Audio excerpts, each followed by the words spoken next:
En el capítulo 11 de Daniel, del versículo 36 al 45, repito, versículo 36 al 45, se hace un resumen de los últimos días del anticristo.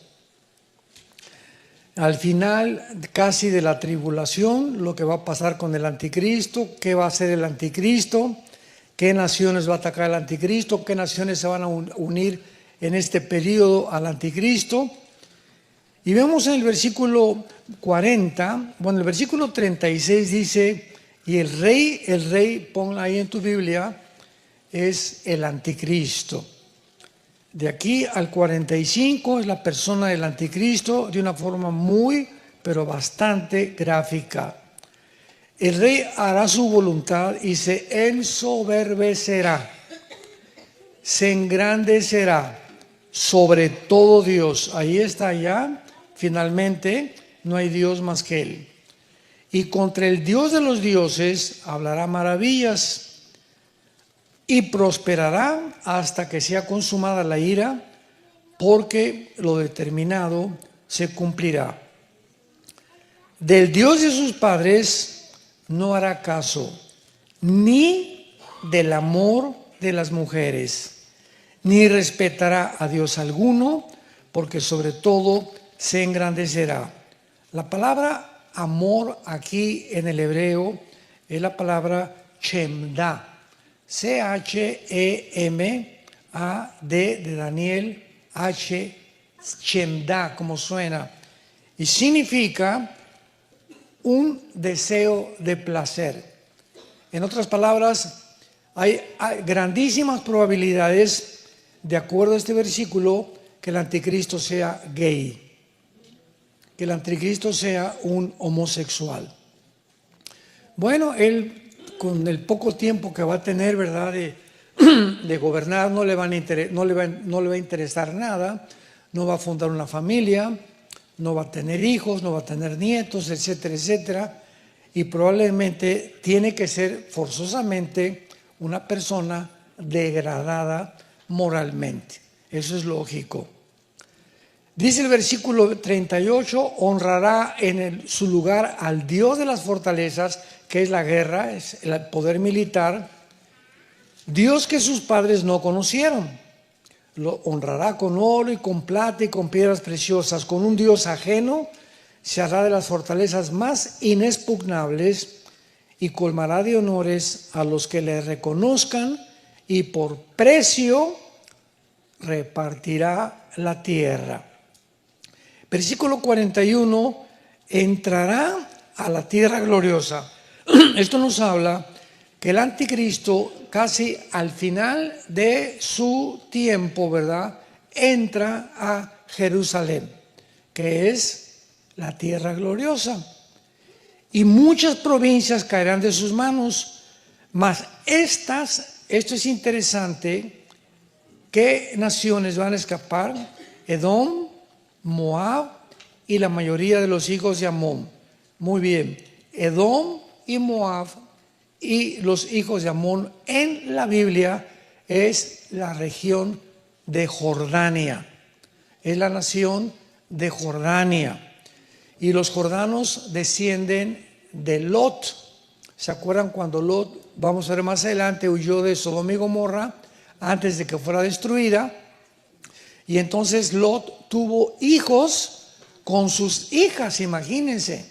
Se metieron en la cueva y fue el primer incesto de la Biblia. Emborracharon a su papá y las dos hijas se metieron con su papá. Y de ahí nacieron esta generación de los edomitas y los moabitas, que fueron maldecidos durante todo el tiempo. Así que esta región de Jordania, actualmente el rey de Jordania, supuestamente que tiene un afecto por Israel, pero bíblicamente el rey de Jordania va a traicionar a Israel.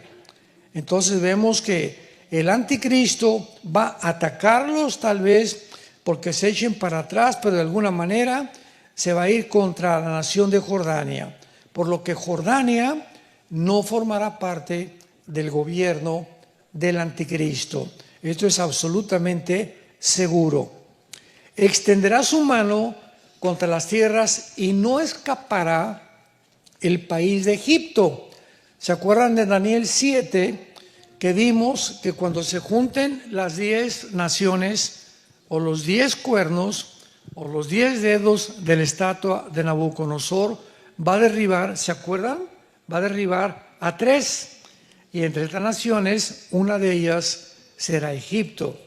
Y derribará a Egipto, y los de Libia y de Etiopía le seguirán. Qué interesante que Libia y Etiopía se encuentran en la invasión de Gog y Magog en el capítulo 38 de Ezequiel. Libia y Etiopía aparecen con el nombre de Cus y de Fut, que en el capítulo 10 del Génesis descienden de Cam, que fue el hijo maldecido de Noé. Entonces vemos que estas naciones que forman parte del norte de África ahorita, Etiopía, está junto al Mar Rojo. Y precisamente de Etiopía está Sudán, que también va a pertenecer al anticristo. Y los Hutis o los Hutis, que es un grupo terrorista de Yemen, en la península arábica, están controlando el Mar Rojo y bombardeando a Israel. Si cierran el Mar Rojo y si cierran el Golfo Pérsico junto a Irán, viene el caos del petróleo en el mundo, que es lo que muy pronto va a suceder. Entonces, todas estas regiones geográficas tienen conexión con lo que está pasando actualmente geográficamente. Pero noticias del oriente y del norte lo atemorizarán. Y en Apocalipsis 16 dice la Biblia, versículo 12 en adelante, y será abierto el río Éufrates para que pasen los reyes del oriente a la tercera guerra mundial, que ahí aparece con el nombre del Armagedón. Entonces vemos cómo cuando conectamos los versículos, noticias del oriente, o sea, él va a oír estando en Israel, que vienen del oriente, posiblemente sea China, Filipinas, Indonesia, Vietnam, naciones del oriente, que van a venir también a Israel para atacar, y esto le va a atemorizar porque él no tiene idea claramente a qué vienen, pero vienen también a exterminar la nación de Israel. Entonces esto lo va a poner muy nervioso al anticristo, y dice la Biblia, y saldrá con gran ira para destruir y matar a muchos, y plantará las tiendas de su palacio entre los mares y el monte glorioso y santo, mas llegará a su fin y no tendrá quien le ayude. O sea, las tiendas, los cuarteles generales del anticristo estarán entre Jerusalén y el mar Mediterráneo, posiblemente en Gaza. La zona geográfica que se encuentra ahorita en disputa para tratar de poder establecer un doble estado en Israel, los palestinos y los judíos. Y en este momento les aclaro que nunca en la Biblia ha existido una nación palestina. Palestina es un nombre que un emperador romano le dio a Israel para borrar el nombre de Israel, a Eola, Palestina. Entonces, ya que llegaron en el 48 los judíos, es Israel. El diablo siempre ha tratado de borrar del mapa a Israel. Entonces, Palestina, nunca ha habido una nación con Palestina, nunca ha existido un pueblo palestino tampoco. Entonces, ¿de dónde sacaron los palestinos llamarse palestinos? Bueno, la explicación es que antes de 1948, cuando los judíos llegaron a establecer su estado libre e independiente en Israel, había muchísimos árabes en la tierra de Israel. Entonces estos árabes fueron desalojados, no quisieron quedarse a fundar la nación de Israel y se fueron a Gaza. y en aquel tiempo, ¿verdad? Pues comenzó Gaza a ser ocupada por Egipto y después Jordania por la Cisjordania. Entonces todos estos árabes que estaban ahí comenzaron a llamarse palestinos para que las demás naciones árabes les dieran refugio los judíos y tuvieran los árabes a un pueblo dentro de Israel, porque Gaza pertenecía a Israel, y pudieran invadir a Israel tarde o temprano. Estos palestinos o árabes en Gaza duraron ahí hasta el año 2005. En el 2005 se forma ahí la Al-Fatah, o se forma la OLP Al-Fatah, la Organización para la Liberación de Palestino Al-Fatah, que funda Yasser Arafat, el líder terrorista más grande del siglo XX, que ya murió. Y entonces, cuando se forma en el 2005, los judíos habían colonizado ya casi toda Gaza, pues les mandan que salgan completamente de Gaza para que los palestinos se queden a gobernar Gaza. Y los judíos les dejaron gimnasios, les dejaron hospitales, les dejaron escuelas, les dejaron campos de fútbol y de diferentes cosas. Y cuando salieron los judíos para dejarles la tierra a ellos, quemaron las escuelas, quemaron los hospitales, quemaron los gimnasios, porque dijeron: no queremos que nada huela a judío. A pesar de que les dieron la tierra, Israel en el 2008 les permite que entren los árabes palestinos de Gaza a Israel a trabajar. Imagínense, les da trabajo a ellos, les permite que poder entrar al ejército, les permiten que podían tener todo menos votar, y les permiten que puedan tener casas y trabajar dentro de Israel. Y son todos estos árabes palestinos los que entraron a Israel desde el 2007-2008, los que hicieron la matanza del 7 de octubre.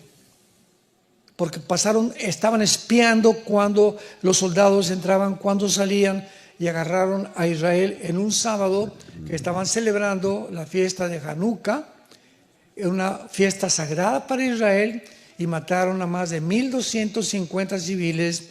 Se llevaron de rehenes a 250 bebés. Nunca en la historia está prohibido por el Instituto de Criminología de la Guerra llevar rehenes, tomar rehenes niños.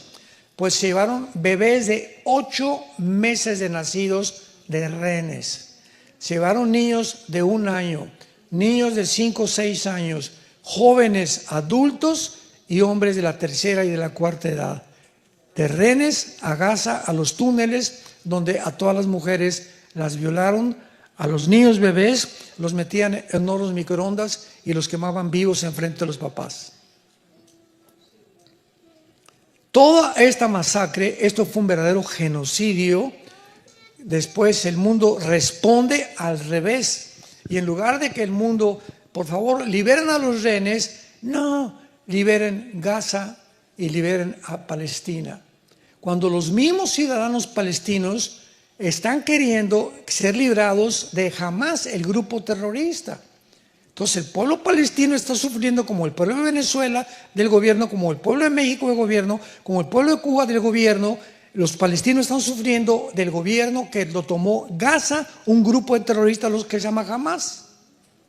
Y andan con sus banderas desde el río hasta el mar: liberen a Palestina, libérenlos de Hamás, por el amor de Dios. Bueno, todo esto, ¿verdad?, ha sido una campaña diabólica para tratar de distorsionar la realidad, la historia. Y como dicen, ¿verdad?, tienes que ir a la tierra de Israel para conocer la verdad. Toda la información que tenemos, ¿de dónde viene? De los medios de comunicación. Y de acuerdo a la influencia que los medios de comunicación tengan, como la famosa televisión CNN, que es la más diabólica de todas, yo esa estación no la oigo para nada, Porque todo lo que oigas es ataque, ataque, ataque al cristianismo, ataque al gobierno, ataque a esto, ataque a Israel. Es una cadena completamente antisemita, diabólica completamente. Y todas son puras distorsiones. Trump dijo que iba a acabar con ella, pero desgraciadamente no ha podido acabar con esa cadena de televisión de acuerdo a la segunda enmienda de la Constitución de Estados Unidos, que permite la libre expresión. Aquí en este país puede haber iglesias de Satanás. ¿Sabía? Por la libertad de expresión de la segunda enmienda. Muy bien. Entonces, en el capítulo 12, que es el último capítulo de Daniel, comienza diciendo en aquel tiempo. ¿De qué tiempo está hablando? Del final tiempo de la tribulación.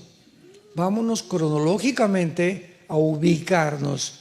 En aquel tiempo, o sea, en los últimos 3 años de la tribulación, se levantará Miguel. Esto está conectado con Apocalipsis 12, versículo del 8 al 10. Y vi una gran guerra en el cielo, donde Miguel y sus ángeles peleaban contra Satanás y sus ángeles, y fueron derrotados, y Satanás fue echado a la tierra con gran ira para perseguir a los judíos y a los cristianos que se convirtieron durante la tribulación. En aquel tiempo se levantará Miguel. Miguel es el arcángel de la nación de Israel. Es únicamente el arcángel de Israel. No es de San Antonio, no es de México. Es el arcángel de Israel. Y lo dice aquí, el gran príncipe que está de parte de los hijos de tu pueblo. Y será tiempo de angustia. Esta frase, tiempo de angustia, et sará en el hebreo, significa el tiempo o el final de la tribulación, que también lo encontramos en Jeremías 30, del 6 al 8, donde dice, habrá tiempo de angustia para Jacob. Jacob representa a Israel. Y comienza a narrar y termina Daniel sin que él supiera cuando escribió esto a qué se refería el tiempo de angustia. Tiempo como nunca desde que hubo gente habrá hasta entonces. Esto está igual a Mateo 24, 21 y 22. Jesucristo dijo, habrá gran tribulación como nunca jamás la ha habido. O sea, siempre ha habido tribulación, siempre ha habido guerras, etcétera, etcétera, temblores, tsunamis, pero en este tiempo dice como nunca lo ha habido, porque los juicios de Dios que están en Apocalipsis, que son 21, 7 sellos, 7 trompetas, 7 copas, el mundo no ha conocido nada semejante al sufrimiento que habrá en este planeta. Gracias a Dios que nosotros ya no estamos aquí. Pero en aquel tiempo, vamos a poner ya mucha atención a esto, será libertado tu pueblo. No será hasta el final de la tribulación, cuando Israel deje de ser perseguido. Cuando el momento que ya los ejércitos del mundo, en el valle del Megiddo o en el valle de Josafat, Joel capítulo 3, rodean a Israel para aniquilar, exterminar a Israel, viene Jesucristo con todos nosotros, pero primero Jesucristo viene en una nube y se para en Petra. Ahí se van a esconder muchísimos judíos. Después de Petra, Él llega al Monte de los Olivos, se para en el Monte de los Olivos, se hace un valle grandísimo, Zacarías 14 del 1 al 5, y ahí en ese tiempo dice la Biblia que los judíos verán al Mesías, llorarán, se ha derramado un espíritu de gracia y de perdón en sus vidas, Romanos 11, 25 y 26, y todo Israel será salvo. Aquellos que reconocieron al Mesías, porque va a haber miles de judíos también en el infierno. O sea, no todos los judíos van a ser salvados, solo aquellos que le entregaron su vida al Mesías. Dice, todos los que se hallen escritos en el libro. Muy bien. Y muchos de los que duermen en el polvo de la tierra serán despertados. Y aquí vemos una resurrección en la venida de Cristo. En la Biblia hay dos resurrecciones. Juan capítulo 5, dijo Jesucristo: ven en la hora cuando todos los que están en los sepulcros oirán la voz del Hijo del Hombre, unos para vida eterna, otros para condenación eterna. Ahí parecería que las dos resurrecciones son iguales, o hay una similitud en la resurrección, o serán el mismo día. Sin embargo, la primera resurrección lo explica 1 Corintios 15, 32 en adelante, el apóstol Pablo, diciendo: primero fue las primicias Cristo, después resucitarán los que somos de Cristo, el rapto nosotros, y en tercer lugar viene la resurrección al final de la tribulación. En el milenio va a haber otra resurrección. Al final del milenio, el gran trono blanco, Apocalipsis 20, del 15 al 19, y habrá 4 o 5 resurrecciones que se llama la resurrección de los injustos. Pero la de nosotros se llama la primera resurrección, porque resucitamos en el rapto, después la resurrección de los 144,000, los 2 testigos van a resucitar al final de la tribulación. Todos ellos pertenecen a la primera resurrección, la resurrección de los justos, que somos nosotros. Entonces, dice la Biblia, serán despertados unos para vida eterna y otros para vergüenza. En el rapto, ¿quiénes vamos a resucitar? Esto es muy importante. No todos. Tú te vas a quedar, a ver. Yo no dije quién, ¿verdad? En el rapto vamos a resucitar solamente los cristianos desde Pentecostés hasta nuestros días. Los santos del Antiguo Testamento van a resucitar después de la tribulación, o sea, los judíos. ¿Cómo lo sabemos? Porque en primera de Tesalonicenses 4, del 10 al 17, que habla del rapto, dice: y los que son de Cristo resucitarán.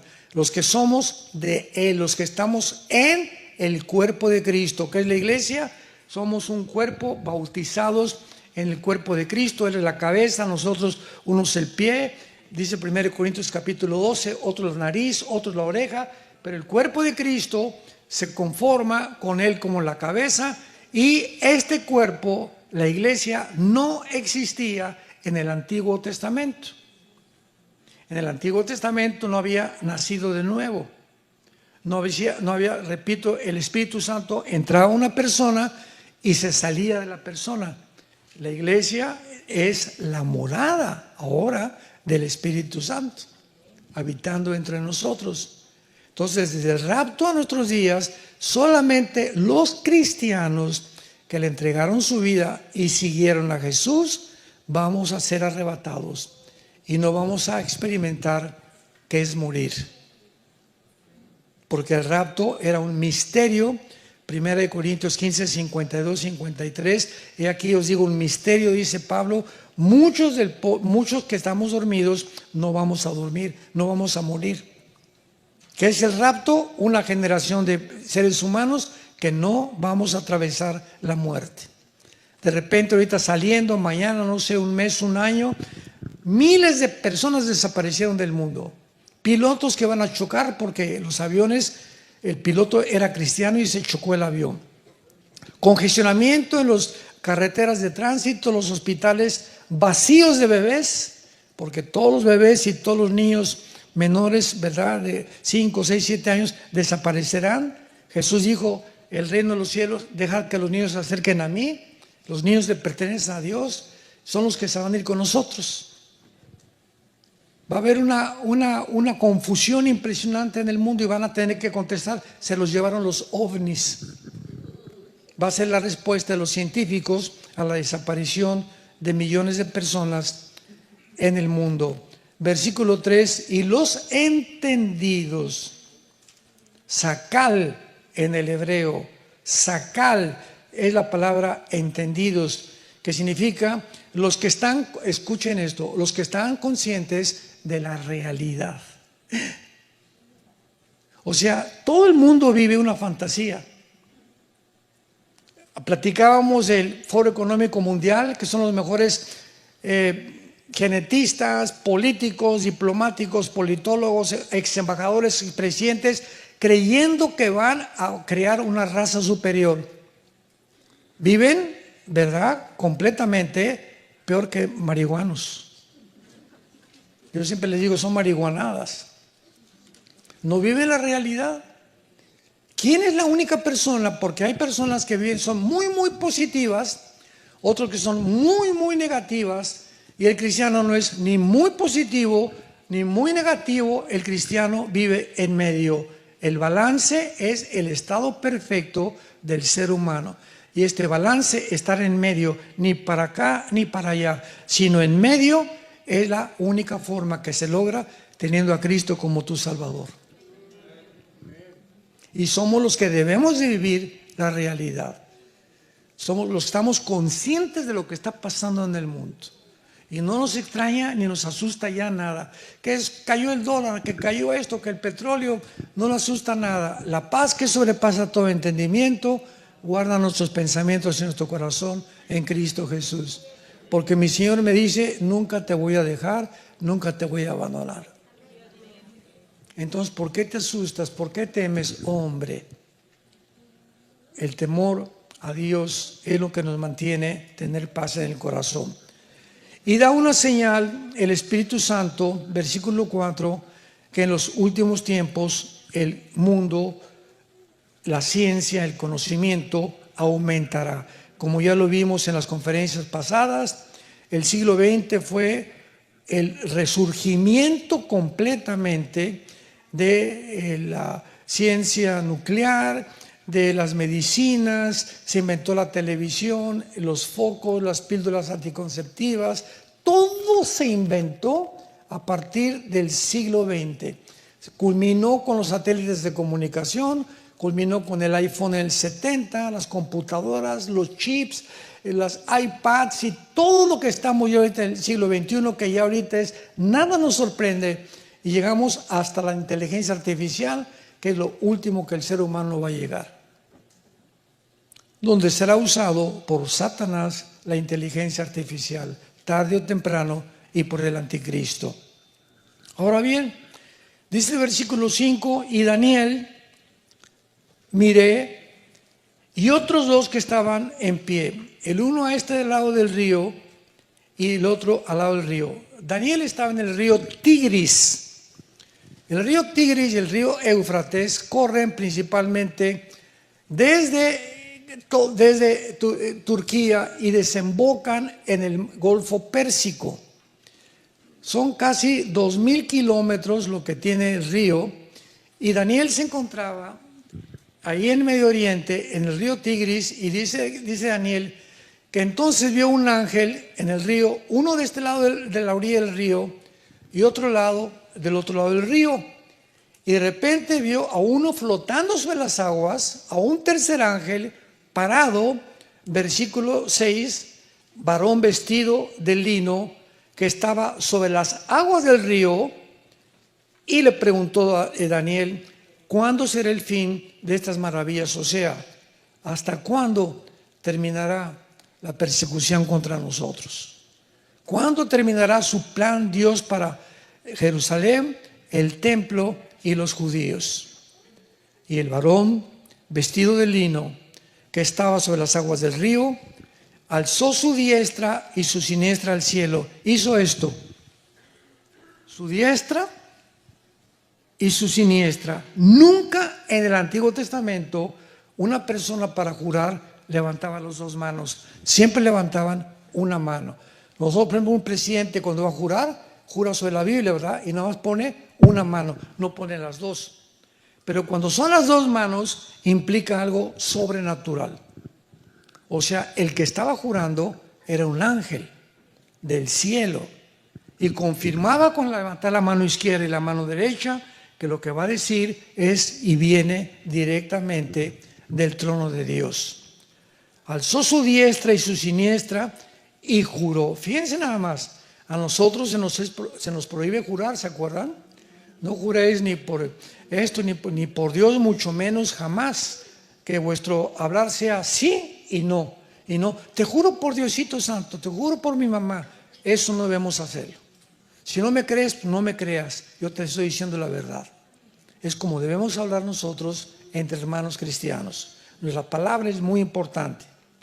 Juró por el que vive por los siglos de los siglos, que es Dios, que será, ahí está, por tiempo, tiempos y la mitad de un tiempo. Moed, Moed y Chetzi, que significa tiempo, un año, medio tiempo y la mitad de un tiempo entero. O sea, 3 años y medio. Juró por 3 años y medio. Y cuando se acabe la dispersión o la persecución del poder del pueblo santo, cuando se acabe la persecución de los judíos, todas estas cosas serán cumplidas. ¿Cuándo será el final de la persecución? Hasta que Cristo regrese. Hasta que Cristo regrese, el pueblo judío y nosotros seremos perseguidos. Y hasta ese momento se van a terminar, porque ya reinaremos con Cristo durante 1000 años. Y Daniel contestó: yo oí, mas no entendí. Y le dije: Señor, ¿cuál será el fin de estas maravillas o de estas cosas? Él respondió: anda, Daniel, estas palabras están cerradas y selladas hasta el tiempo del fin. Escuchen lo que dice la Biblia. Nadie va a entender esto, ya lo vimos, hasta la generación que estamos viviendo nosotros. Muchos limpios y emblanquecidos serán limpios y emblanquecidos y purificados. Los impíos procederán, o sea, los malos van a seguir siendo malos, pero más que malos van a llegar a la perversión, a la degradación. Y ninguno de los impíos entenderá, pero los entendidos, los sacal, comprenderán. Vemos nosotros que en este tiempo en que estamos viviendo, lo que más necesitamos es entendimiento de lo que está pasando en el mundo. ¿Quién tiene la razón? ¿Los de Hamás? ¿O es realmente genocidio lo que está haciendo Israel? ¿Quién tiene razón ahorita lo que está pasando con Estados Unidos, con Trump en el Medio Oriente? ¿Se venderá Trump a los árabes? ¿Va a traicionar a los judíos o no los va a traicionar? ¿Qué naciones formarán parte del anticristo? Todas estas dudas las hemos visto en este seminario. ¿Con qué razón? Para que tengas entendimiento y sepas y abras los ojos de lo que está pasando en el mundo. Vayamos a Mateo 24 y veamos lo que Jesucristo dijo acerca de los tiempos en que estamos viviendo actualmente. Dice Mateo 24,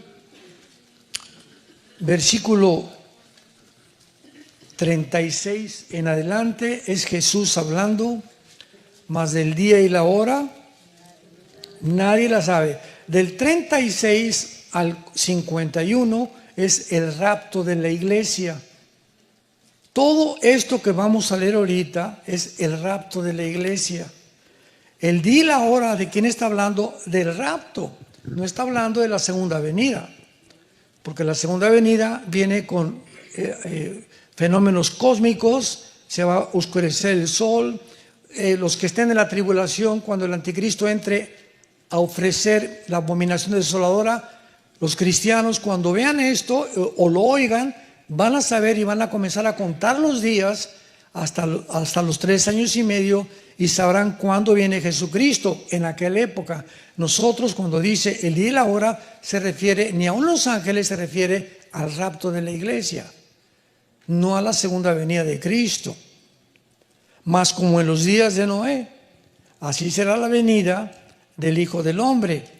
Como en los días antes del diluvio estaban comiendo, bebiendo, casándose y dándose en casamiento, hasta el día que Noé entró en el arca y no entendieron.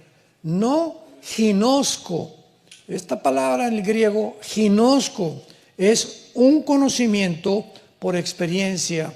No les bastó la prédica de Noé, no les bastó ir a la iglesia los domingos, no les bastó ir a los estudios, no les bastó el ver que el mundo se estaba derrumbando alrededor, los sistemas filosóficos, los sistemas de gobierno, los sistemas económicos, todo se está derrumbando actualmente en el mundo. Ya nadie sabe qué es verdad, qué es mentira, qué es realmente y si hay una verdad absoluta, porque no entendieron, por no tener entendimiento, y así pasó en los tiempos de Noé. No entendieron hasta que vino el diluvio y se los llevó a todos. Y dice el versículo 40, entonces estarán dos en el campo, el uno será tomado y el otro dejado. Dos mujeres estarán moliendo en un molino, la una será tomada y la otra será dejada. Esto es el arrebatamiento de la iglesia. Unos dicen que los que se van a ser tomados van a ser los malos y que se van a quedar los buenos. Esto es ridículo, absolutamente.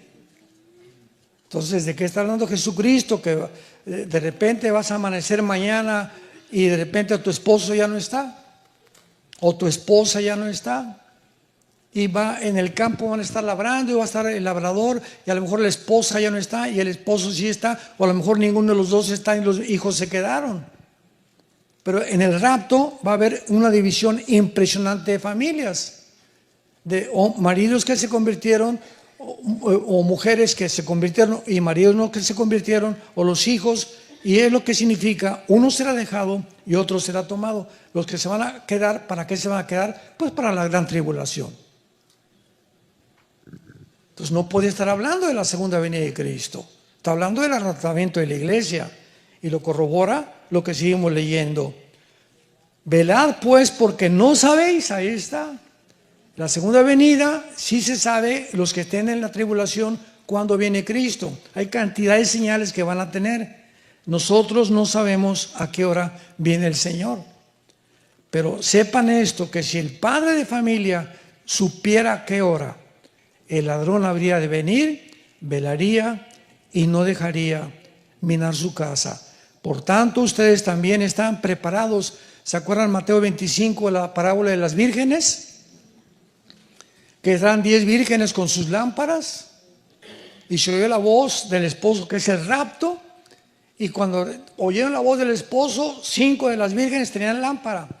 La lámpara, el aceite significa la Biblia, el aceite, el Espíritu Santo. Entonces estaban 10 mujeres, 10 vírgenes, y la iglesia es retratada como una virgen. Según de Corintios 11, como una virgen los desposé para Cristo, dijo el apóstol Pablo. Entonces está retratando las 10 vírgenes a la iglesia. La mitad están con la Biblia, sí tienen la Biblia, pero nunca el diablo es más diablo que cuando tiene la Biblia. Los mormones tienen la Biblia, hay hindúes que tienen la Biblia, hay cantidad que tienen la Biblia y no son cristianos. Necesitas la Biblia más el Espíritu Santo, que es el aceite. Entonces vino la voz del esposo y los que tienen el aceite corrieron y se fueron con el esposo, y las otras llegaron. Ábrenos la puerta, y dice Jesús algo tremendo, que sabemos que no eran salvas. Yo no las conozco. Y dice 1 Timoteo 5, Dios conoce a los que son suyos. Y entonces me dirán, Señor, Señor, hablamos lenguas, hicimos milagros, y les diré, nunca los conocí, hacedores de maldad. Entonces vemos que debemos estar preparados, llenos del Espíritu Santo, para irnos en el arrebatamiento de la iglesia. Y veamos algo semejante en Lucas 17, con el tiempo de Lot, lo que pasó con Sodoma y con Gomorra. Dice así, Lucas 17, versículo 28. Asimismo, otro ejemplo, ¿cómo sucedió en los días de Lot? Comían, bebían, compraban, vendían, plantaban, edificaban. Pregunta me detengo aquí. ¿Es pecado comer? ¿Es pecado beber? ¿Es pecado plantar y edificar? ¿Por qué se usan estas palabras que no son pecado como ejemplo de lo que la gente estará ocupada cuando venga Jesús. Porque lo vimos en Mateo 24. Comían, bebían igualmente, plantaban, se casaban. No hay pecado con todo esto. Pero dice, no entendieron. O sea, comían, plantaban, vivían, se casaban sin tener en cuenta a Dios. Hay muchas cosas que la gente hace. Yo no peco, pero no tienen en cuenta a Dios. Viven sin Dios. Son peor que los ateos. Entonces, no implica muchas veces el ser muy malo para que tú te puedas condenar. Porque hay personas, ¿verdad?, que no creen en Cristo, o perdón, al revés. Hay personas que dicen que creen en Cristo, pero viven como ateos. Su Biblia la leen solamente el domingo o una vez a la semana. Nunca oyen conferencias, nunca tienen estudios bíblicos. Viven como ateos. Y dicen que conocen a Dios. Si conoces a Jesús, lo sigues. Y no puedes seguirlo sin la palabra de Dios. Versículo 29. Mas el día que salió Lot de Sodoma, llovió del cielo fuego y azufre y los destruyó a todos. Así será el día en que el Hijo del Hombre se manifieste. En aquel día, vean la repetición, el día, el día, el día. En aquel día, el que esté en la azotea y sus bienes en casa, no descienda a tomarlos. El que esté en el campo, no vuelva atrás. Acuérdense de la mujer de Lot. ¿Se acuerdan qué le pasó a la mujer de Lot? Génesis capítulo 19. Llegó el ángel a Sodoma. Desde los niños, jóvenes y adultos eran homosexuales. Habían ya pervertido a los infantes, los sodomitas. Y cuando llegaron los ángeles para sacar a Lot, le dijeron, vámonos porque Dios va a destruir estas ciudades. Entonces fue Lot con sus parientes, vámonos, y nadie le hizo caso a Lot. Había perdido su testimonio tan grave, Lot, que ni su familia creía en él. Y cuando ya iban saliendo de Sodoma, venía la esposa y las dos hijas y les dijo al ángel, no volteen atrás. Todo esto tiene una teología espiritual, no volteen atrás. Pues ahí van corriendo, saliendo de la ciudad y la esposa de Lot hace esto. Y cuando voltea para atrás, se convierte en una estatua de sal. ¿Se acuerdan qué significa la sal? En Mateo capítulo 5, ustedes son la sal del mundo. La sal es la que preserva la comida, la que evita que la carne se eche a perder rápidamente. Entonces, mientras el cristiano mantiene su testimonio, estamos salando al mundo. Somos los únicos que le damos sabor a la gente. Los que podemos darle sabor para vivir a la gente.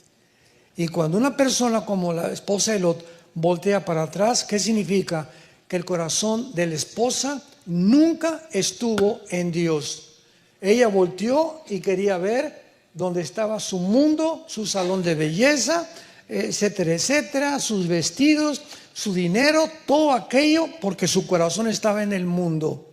Realmente hay cantidad de mujeres y de hombres que no están esperando con ansias. Muchos dicen, ay, pero yo quisiera que venga entre 10 años porque quiero comprar un coche y me falta comprar una casa y quiero ver a mis hijos, a mis nietos crecer. Por el amor de Dios, hermanita, hermanito, ya crezcamos, ya seamos maduros. Cuando vamos con Cristo, tus nietos van a estar mejor, vamos a tener mejores cosas. Si tu corazón está en este mundo y tus ojos están en este mundo y en las cosas del mundo, es porque no amas a Dios. El que ama al mundo no ama a Dios. Almas adúlteras, ustedes aman más a Dios, al mundo que a Dios. Dice Santiago, 1 de Juan capítulo 2. Y si tenemos ese concepto de la vida, dice, acuérdense la mujer de Lot, o sea que cuando venga Jesucristo va a haber muchos cristianos con su corazón y su mirada en el mundo. Se van a quedar. La esposa de Lot no salió, ahí se quedó congelada como una estatua de sal, como un ejemplo para antes de que venga Jesucristo. Ahora, si la Biblia está comparando dos épocas, que es la de Noé y la de Lot, es interesante que vayamos al capítulo 6 del Génesis y podamos entender ya con más profundidad por qué Dios compara la época de Noé y por qué comparó la época de Lot. En la época de Noé, antes del diluvio, los ángeles caídos, de acuerdo al libro de Enoc, bajaron al monte Hermón, que es la frontera entre Siria e Israel, y atacaron a las mujeres, hijas de los hombres, y de alguna manera alteraron la genética humana. Es el primer intento del transhumanismo en el capítulo 6 del Génesis. Y de esta mezcla, ángeles, mujeres humanas, procrearon gigantes de 4 o 5 metros de altura, llamados los Nefilim, que lo dice el versículo 4 de Génesis 6. Había gigantes en la tierra después que se llegaron, o sea, después que se mezclaron los hijos de Dios a las hijas de los hombres y les engendraron hijos. Y la palabra gigantes es la palabra hebrea Nepilim, con H intermedia, que significa los caídos. Viene la raíz napal, que significa caerse. ¿Quiénes son los caídos? Los ángeles caídos que cayeron con Lucifer. Bueno, produjeron gigantes con 12 dedos en las manos y 12 dedos en los pies. Y estos gigantes pervirtieron completamente al ser humano, le dieron al ser humano conocimientos de cómo construir las torres de Giza, las torres de Machu Picchu en Perú, a los mayas cómo pudieron ellos hacer el calendario de 365 días sin telescopio, sin computadora. O sea, hay vestigios en el mundo de que una civilización antes que nosotros estuvo en este mundo y dejaron su huella. Y esta civilización que estuvo antes de nosotros, le llaman en Discovery Channel, en el National Geographic, le llaman los extraterrestres. Que de alguna forma fueron extraterrestres, pero son los ángeles caídos que habitaron el mundo durante 1000 años antes del diluvio. Pero vean ustedes las características en el versículo 6 de esta generación. Génesis 6:5. Vio Jehová que la maldad de los hombres era mucha en la tierra y que todo designio de los pensamientos del corazón de ellos era de continuo hacia el mal. Versículo 11 y 12. Y se corrompió la tierra. Esta palabra corromper es la palabra hebrea sachat, con S de Samuel y CH. Sachat se pronuncia, que significa corrupción moral. Moralmente, la raza humana estaba como en el tiempo del siglo XXI, sobre todo con la administración pasada en Estados Unidos de los demócratas que propagaron el movimiento LGTB, que a los niños se les enseñara la ideología de género en las escuelas desde los 5 años de edad, que se autorizaran todas las clínicas de aborto en Estados Unidos. Nunca la degradación moral en este país había llegado como la administración pasada. Se corrompió la tierra y estaba la tierra llena de Hamás. De Hamás. ¿Qué significa la palabra Hamás? El nombre del grupo terrorista de Gaza significa violencia. Qué interesante. Y estaba la tierra llena de violencia. La palabra Hamás en el hebreo. Y Dios miró la tierra y estaba corrompida porque toda carne había corrompido su camino sobre la tierra. Esta degradación moral a la que hemos llegado no tiene nombre. Acordémonos en Daniel que dice que cuando los transgresores, Daniel 8, 23 al 25, cuando los transgresores lleven al colmo, se levantará un rey altivo que es el anticristo. Yo le pregunté a Dios hace algunos años, ¿cuándo se podría decir, Padre, que hemos llegado al colmo de los pecados? O sea, siempre ha habido homosexualismo, siempre ha habido degeneramiento con la tierra, etcétera, etcétera. ¿Cuándo se puede decir que ya llegamos a derramar la gota del vaso de agua, en la que tú dices, voy a tener que intervenir, como lo hiciste en el diluvio y como lo hiciste en Sodoma y Gomorra? Les voy a decir cuándo. Cuando desde el año pasado comenzaron a planear que se va a consumar en el siglo 20, en el año que sigue, 2026, autorizar y legalizar la pedofilia.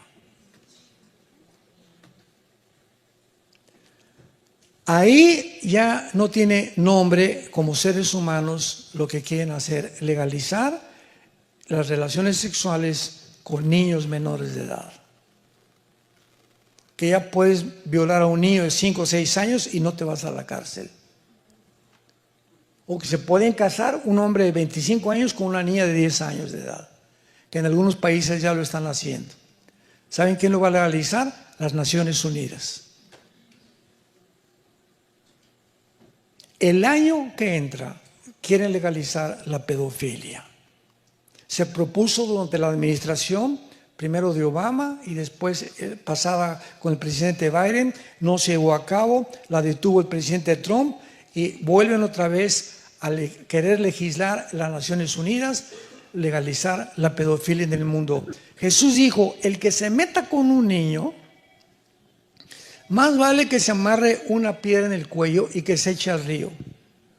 No hay mayor crimen para Dios que adoctrinar, pervertir, echarle a perder a un niño su vida sexual, su mente, porque son traumas que son años para que él pueda recuperarse y recuperar la salud mental, que hacer esto con un niño no tiene perdón de Dios.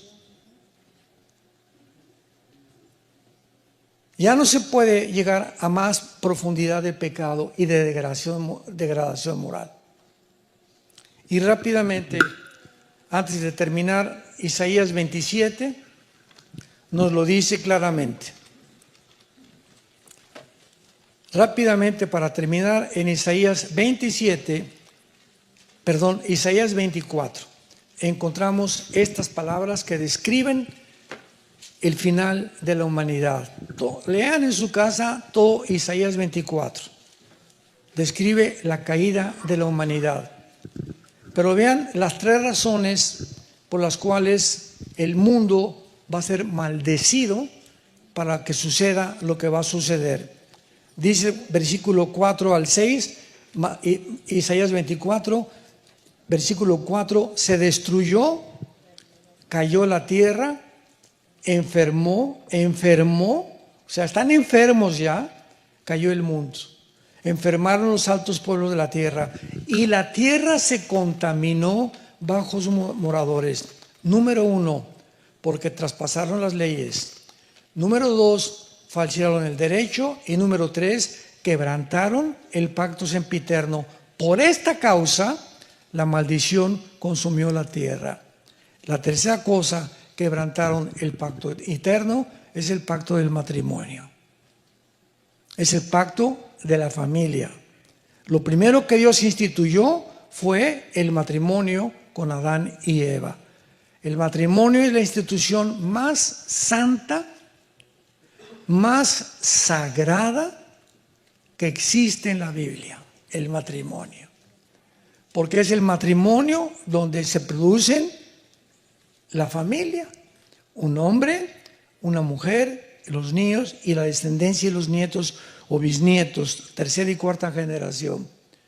Pero cuando el matrimonio ya se detiene y se redefine, ahora se puede hacer hombre con hombre y mujer con mujer, y además darle a un matrimonio de hombres y un matrimonio de mujeres, darles a adoptar niños, ya es el acabose.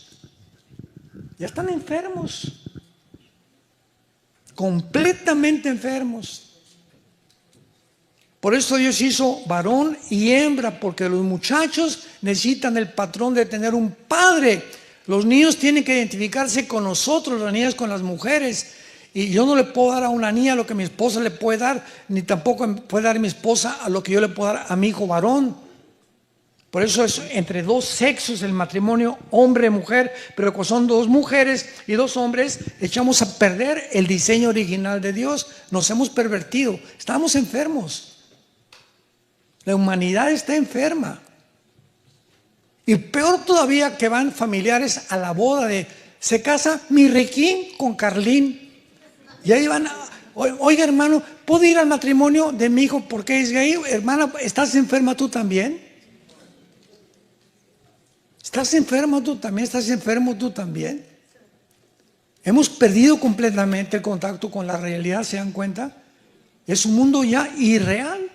Es un mundo de fantasía, un mundo completamente de perversión.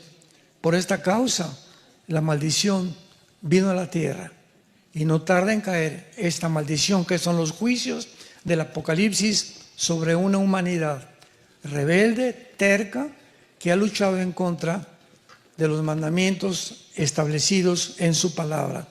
Yo les pido a todos ustedes en esta tarde que inclinemos su cabeza y ahí desde tu lugar.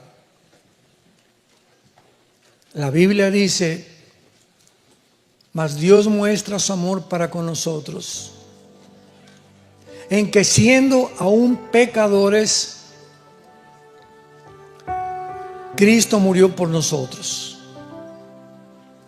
El que no conoció pecado, por nosotros se hizo pecado, para que nosotros fuéramos hechos la justicia de Dios en él. Mas él herido fue por nuestras rebeliones, despreciado y desechado entre los hombres. Como que escondimos de él el rostro, fue menospreciado y no lo estimamos. Mas ciertamente él llevó nuestras enfermedades, nuestros dolores, y el castigo que merecíamos fue puesto sobre el Hijo de Dios. En esta mañana Dios te dice, te amo. Dios nos ama. Pero hay algo que ha impedido que tú te acerques a Dios y que Dios también se acerque a ti para vivir en tu vida. La Biblia le llama el pecado. Este pecado Cristo lo quitó de en medio, y cuando recibes a Cristo en tu vida, Él abre el camino por medio de su sangre hacia la cruz. Porque fue en la cruz donde Dios se encuentra con el ser humano pecador